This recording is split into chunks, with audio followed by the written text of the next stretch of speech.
9 मुंबई मडगांव वंदे भारत 5:25 पर प्लेटफॉर्म क्रमांक 13 से रवाना होगी।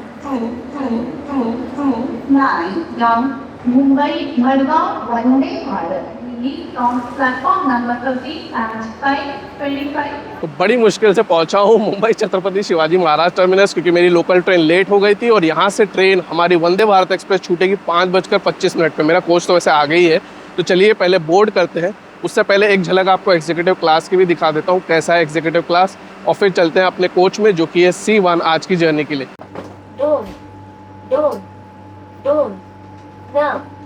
छत्रपति शिवाजी महाराज टर्मिनस मडगांव। तो ये आ गए हम अपने कोच के पास। चलिए अंदर चलते हैं और देखते हैं कैसा है हमारा कोच C7।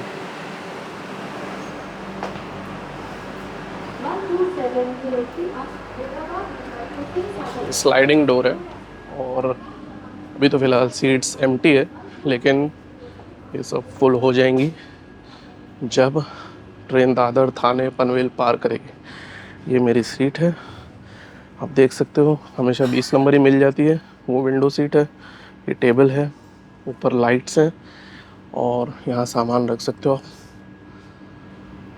चलिए बैग रखते हैं और फिर डिपार्चर देखते हैं।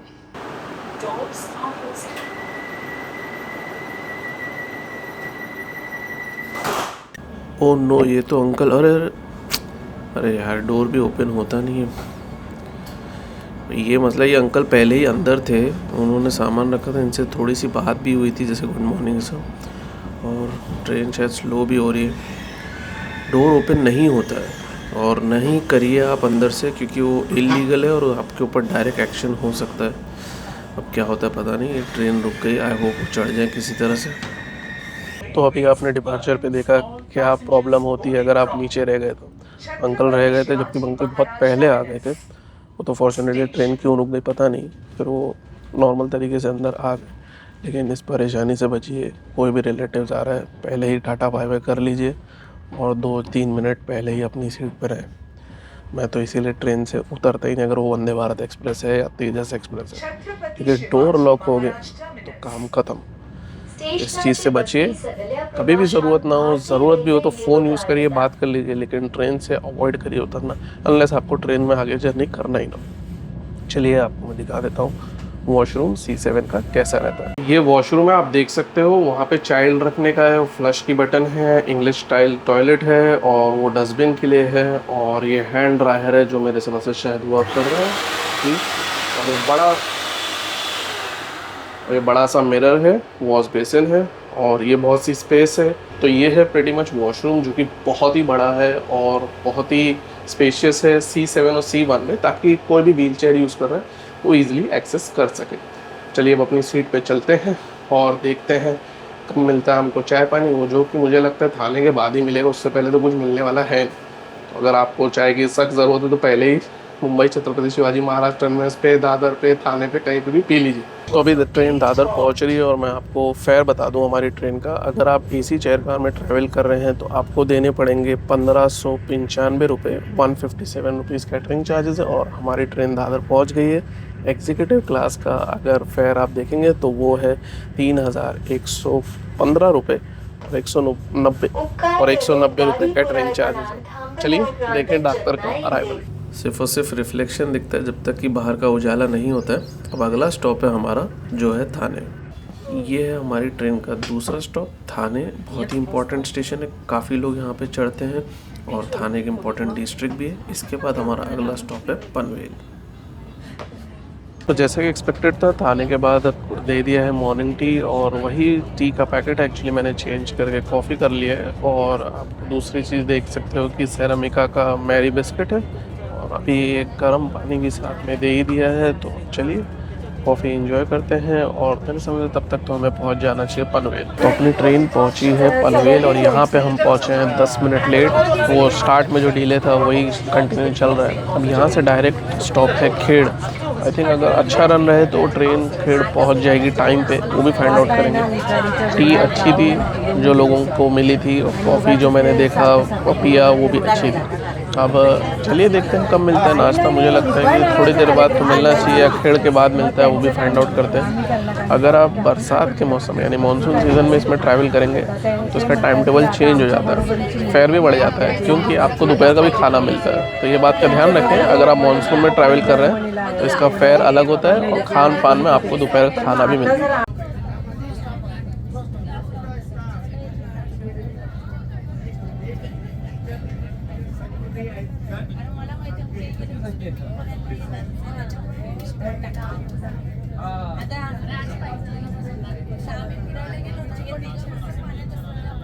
तो दिन निकल गया है और मेरी सीट चेंज हो गई है। जी हाँ, एक ग्रुप था तो उनको पहले ही ऑफ़र किया था कि अगर उनको कोई विंडो सीट्स एक्सचेंज करना हो तो कर लीजिए, तो उन्होंने पनवेल के बाद चेंज कर लिया। तो खैर अब मैं आ गया हूँ इधर, नाश्ता देना सर्व कर दिया, जो कि मुझे ऐसा लग रहा था कि देगा। और मेरे बगल में जो सीट है वो पैसेंजर को वेज दिया था, उसमें आलू की सब्ज़ी, थेपला और उपमा था। और मेरा नॉन वेज है तो उसमें तो मोस्टली ऑमलेट रहेगा। फिर भी अभी आता है तो मैं आपको दिखाता हूँ कैसा है नाश्ता अपना। और मैंने समझा जब तक कंप्लीट करूँगा तब तक तो हम पहुँच जाएंगे खेड़। तो चलिए देखते हैं नाश्ता पहले, फिर देखते हैं हमारा अराइवल खेड़ पे। तो मांगा था नॉन वेज लेकिन ले आया वेज और बोल रहा है कि नॉन वेज ख़त्म हो गया। यार कॉम्प्लीमेंट्री बोल रहा है, ब्रेड बटर एक्स्ट्रा देगा। चलिए देखते हैं वो देता है कि नहीं, और यही वेज खा लेते हैं। नाश्ता ही है तो खा लेते हैं क्या है वेज में। वैसे नॉन वेज का तो मैंने जैसे आपको बताया ऑमलेट जनरली मैं वही प्रेफर करता हूँ, लेकिन आज वेज नाश्ता कर लेते हैं। ये पूरा आ गया है, ये आप देख सकते हैं बटर है और ये एक्स्ट्रा सॉस दिया है और ये एक्स्ट्रा ब्रेड दिया है। तो ये तो कुछ आइटम एक्स्ट्रा है। और ये चिवड़ा है जैसा कि आप देख सकते हो, और ये थेपला है, हैंड सैनिटाइज़र है, स्पून है और टिश्यू पेपर है, टी का जूस है और ये उपमा होगा और ये आलू की सब्ज़ी होगी। चलिए इसको अनबॉक्स करता हूँ और मैं आपको दिखाता हूँ कैसा है। तो ये आप देख सकते हो उपमा इस तरह से दिखता है और टेस्ट करके अभी बताऊँगा कैसा है। और ये आलू की सब्ज़ी है, थेपला गरम है और ये चिवड़ा है जैसे कि मैं आपको बताया, और ये ब्रेड है। तो चलिए पहले ये 3 आइटम खाता हूँ और फिर मैं आपको बताता हूँ कैसा है वेज नाश्ता। तो ये उपमा ट्राई कर रहा है,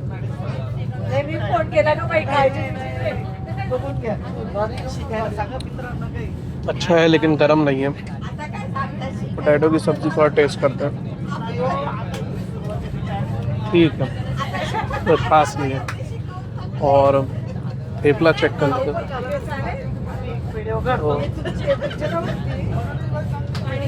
थेपला भी ठीक है। तो वो ओके, बेटर है कि नॉन वेज ही चूज़ करें, उनका खास तो टेस्ट लग नहीं रहा। चलिए अब इसे ख़त्म करता हूँ और फिर देखते हैं हम कब पहुँचते हैं खेड़। तो अभी हम खेड़ के बहुत नज़दीक है, लेकिन क्या एक बड़ा ज़बरदस्त टनल था। खैर वैसे अंदर से देखने में तो क्या ही आदमी देखेगा, क्योंकि सिर्फ ब्लैक ब्लैक और सिर्फ रिफ्लेक्शन दिखता है, बट ज़बरदस्त लेंथ का था भाई साहब। और मैंने उससे चाय मांगी तो शायद आई थिंक उसने, मैंने एडजस्ट किया था तो शायद उसने भी एडजस्ट कर लिया है, या बाद में पैसा मांगेगा या क्या है वो तो मैं आपको बाद में बता दूंगा। खैर मुझे उसने चाय दे दी थी बिना कोई परेशानी के। अब चलिए देखते हैं अराइवल खेड़ पे और फिर देखते हैं कुछ इंटरेस्टिंग सीन्स, क्योंकि खेड़ से लेके गोवा तक नज़ारे ज़बरदस्त ऑलरेडी स्टार्ट हो चुके हैं, लेकिन आगे चल के तो और भी ब्यूटीफुल हो जाएंगे।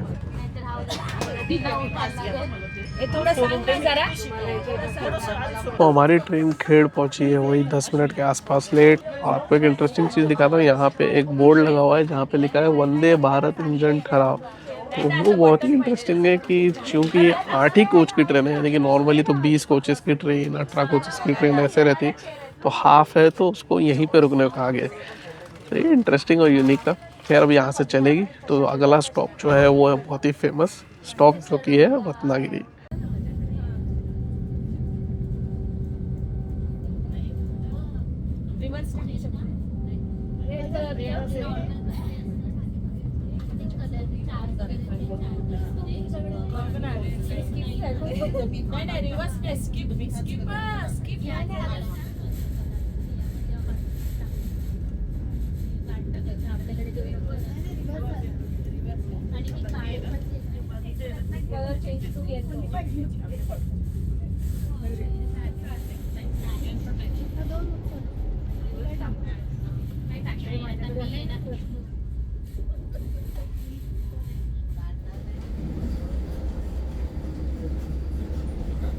ही ट्रेन रत्नागिरी स्टेशनला पोहोचणार आहे.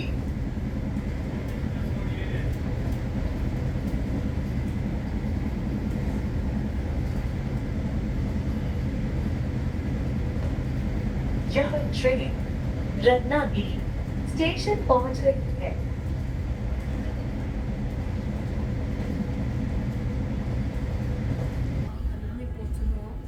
मी डायरेक्ट घरी येते मग.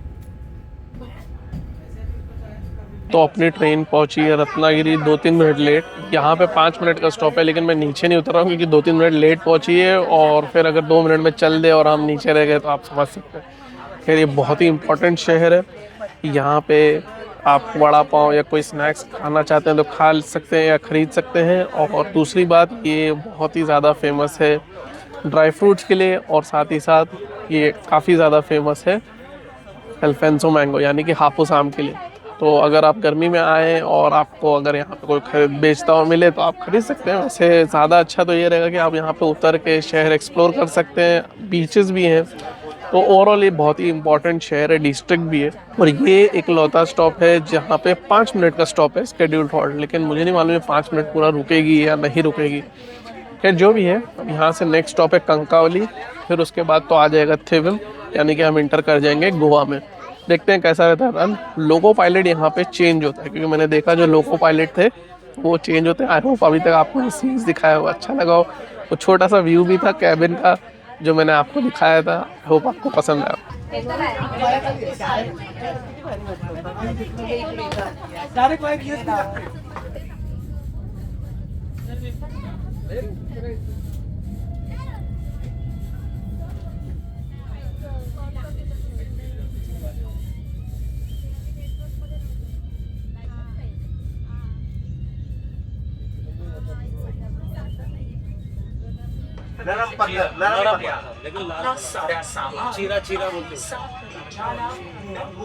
तो हमारी ट्रेन कंकावली पहुंची है 11:15 बजे. लोग इतना पक चुके हैं कि अब बैकग्राउंड में म्यूजिक तो शोर शराबा सब चल रहा है. आई मीन लाइक बस एक इनकम्प्लीट फीलिंग होती है क्योंकि आप बाहर प्रीटी मच ज़्यादा नहीं देख सकते हो. खासकर सन पड़ता है ना तब तो और एक ही आपको ऐसा फील होएगा कि यार क्या ही देख रहे. लेकिन ये बेल्ट बहुत अच्छा है. अगर आप स्लीपर क्लास में या सेकंड सीटिंग में ट्रैवल करेंगे तो और बेहतर और नेचुरल फीलिंग आपको महसूस हो सकती है. एनीवेज, ये ट्रेन की ये एक लिमिटेशन मैं बोल सकता हूँ, और यही लिमिटेशन आपको तेजस एक्सप्रेस में भी फेस होगी. अब थोड़े से नज़ारे और भी हैं. गोवा में तो बहुत ही खूबसूरत सी नदी है उस समय. तो चलिए मैं आपको दिखाता हूँ कि कैसा रहता है. आप केओस देख सकते हैं कि ये हो रहा है क्योंकि ये दरवाज़ा बंद और दरवाज़ा खोलने का, और कोई बाहर रह गया है कोई अंदर रह गया. खैर जो भी है, चलिए अब देखते हैं हमारा आगे का सफ़र और कब पहुंचते हम थिविम, जो कि हमारा फाइनल स्टॉप है इस ट्रेन का मडगांव से पहले.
तो फाइनली हम पहुंचे थिविम. यहाँ पे हम पहुंचे हैं बिफोर टाइम, इसीलिए नीचे उतरा, वो भी 10 मिनट ऑलमोस्ट बिफोर टाइम पहुंचे. अगर आपको गोवा के कुछ फ्यू बीचेस, इंपॉर्टेंट बीचेस पे जाना है तो आप यहाँ पे उतर सकते हो. इसीलिए काफ़ी लोग यहाँ पे उतरते भी हैं. और मैं बार बार उधर इसलिए देख रहा हूँ क्योंकि वहाँ पे सिग्नल है और कभी भी ये लोग दरवाज़ा बंद कर देते हैं, तो इसीलिए ज़्यादा दूर नहीं जा रहा हूँ. खैर, फ्रेश एयर गोवा की कभी भी बहुत मज़ेदार रहती है. आगे हम पहुँचेंगे मडगांव, वो भी अपने टाइम पे ही मुझे लगता है. हो सकता है बिफोर टाइम भी पहुँचे. कुछ इंटरेस्टिंग सीन्स रहेंगे जो मैं अभी आपको दिखाऊंगा और फिर पहुँचते हैं मडगांव.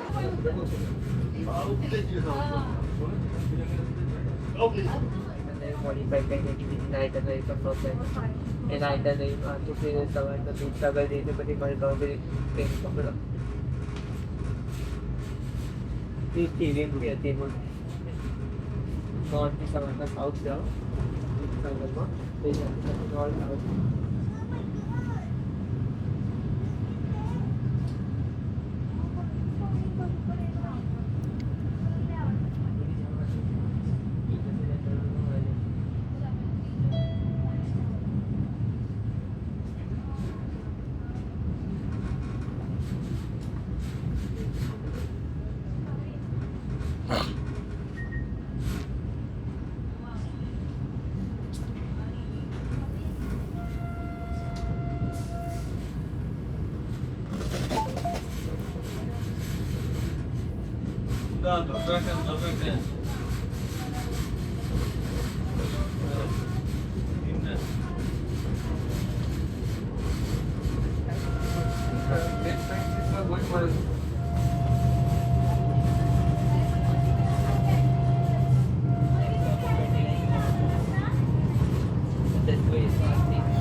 ये थे कुछ इंटरेस्टिंग सीन्स गोवा के। आई होप आपको पसंद आया हो। इसमें मैंने मांडोवी का ब्रिज भी दिखाया था आपको और जुआरी ब्रिज भी दिखाया था।